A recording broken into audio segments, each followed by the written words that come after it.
Clinched a playoff spot. Let's go. Listos. What is up, everyone? My name is Ty Roeder, host of the Verde and Black show here on YouTube with your in-depth look, analysis, recap, all things Austin FC. My goodness, we are in the playoffs. The Moose is loose at Q2 Stadium. Oh, it felt so good. I was there last night. The first half was rough. I was very concerned. Salt Lake probably should have scored in the first half. I'm surprised, to be honest, that they didn't score at all. They definitely had more chances in the first half. They looked like the team that cared more to be playing in the first half. But, yeah, we'll get to Gite and the second half here in a second. Just looking at the lineup, was a little confused as to why Driussi was sitting out the last game. Driussi was back in. Kolmanic was in for Gallagher, and then Rigoni and Finley. It seems like are switching off every couple of games. Kolmanic just didn't look sharp. If I'm being quite honest, he struggled. You could definitely tell. Definitely does not have the speed that Gallagher has. He does have a very solid left foot delivery. But I'll take what Gallagher has been able to bring throughout the season, rather than a left-footed left back. To be honest, and I know I believe Nick Lima was playing some left back and Gallagher was playing right, and they kind of flip-flopped a couple of times. But yeah, and maybe Wolf was having Finley and Gallagher start on the bench just to give them some rest. But those guys are definitely crucial. I can't believe I'm saying Finley is crucial to our offense. But he is. I love that we got Rigoni. I like what he can provide. But right now, this time of the season, I think for the remainder of the season, he's not a starter. And I don't think Kolmanic is either. So maybe he wanted to get some rest. We have a couple big games coming up. But yeah, really kind of abysmal first half. Nothing to speak on. I believe I looked up at one time and they had 10 shots. We had 3. They ended up actually with more shots than us, 17-14. They had 6 shots on goal. We had 3 shots on goal. Not a single yellow card handed out in this game, which is kind of surprising. But Stuver with 6 saves. Honestly, I think he had 1 diving save, but most of them were pretty easy. Pretty easy saves. I would have liked him to get a little bit more tested, but we were playing Salt Lake.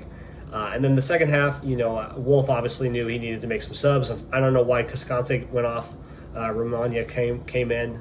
Maybe Cascante had a little bit of a knock. And obviously, I just said Gallagher came on for Kolmanic. That was definitely needed.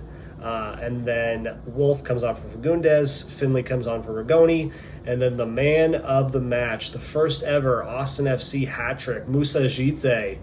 Oh my goodness, that first goal, he didn't really volley it in. Fagundes played it in, and he kind of volleyed it, but it didn't really seem like he fully connected on it. It almost just seemed like it kind of tapped it and it went in the back of the net. Nothing that the RSL goalie could do there. And forgive me, I'm blanking on his other 2 goals. I believe the second goal and the third goal were pretty similar. He was on the right-hand side, and he just tucked it away in the bottom far corner of the RSL goal. And by that time, once we got the second goal, it was game over. I would even have said once we got the first goal, it was probably game over. I don't know how Salt Lake did not score. It probably was demoralizing going into halftime at 0-0. But, this isn't a Salt Lake podcast. It's an Austin FC podcast. Not even a podcast. It's a YouTube commentary video. So we got 3 games left. Oh, man, I told you we needed 1 win. 1 win. We got a win. We're in the playoffs. Now it's all about making sure we secure second place. I think, there's 3 games left. That's 9 points for the taking. It doesn't really matter what we do against Nashville. A win would be great. I don't think we'll win. Just based off of how we looked against Salt Lake. I think Gite coming on, scoring 3 goals probably won't happen. I assume Gite will start for Arruti. But I don't think Nashville allows 3 goals. We'll see though. Nashville's also really hot, so it'll be a good test. If we get a draw, that's all we need. All we need is a draw. We probably don't need another win on the season. It'd be nice to get another win on the season to secure second place, but we probably just need one more point, if I'm being quite honest. Maybe it'll come against Nashville. I don't know. I mean, we did just win, but past three losses have not looked good, and we lost to Nashville in Nashville without scoring a goal. I'm more so focused on the 2 October games against Vancouver and Colorado. Even if Nashville comes in, steamrolls us 2-3 nothing. I wouldn't be too concerned. Legs are heavy. Kind of a tough point in the season playing all these Wednesday, Saturday matches. We have Vancouver and Colorado to finish out. I have no doubt in my mind we will most likely win one of those two. Even if we draw both of them or win one, lose one, or win both, that's all we need. Dallas are too far behind. We sit at 31 games played. Dallas sit at 31. Nashville sit at 31. That's second, third, and fourth. And we have a 5-point lead on Dallas. 5-point lead on Dallas, 8-point lead on Nashville, 9-point lead on Minnesota, who's in fifth. We're not going to catch LAFC. So LAFC's first. We're going to finish second. We have to literally lose 3 games in a row without securing a single point. Dallas plays San Jose. They should beat San Jose. Okay, so that's a win for Dallas.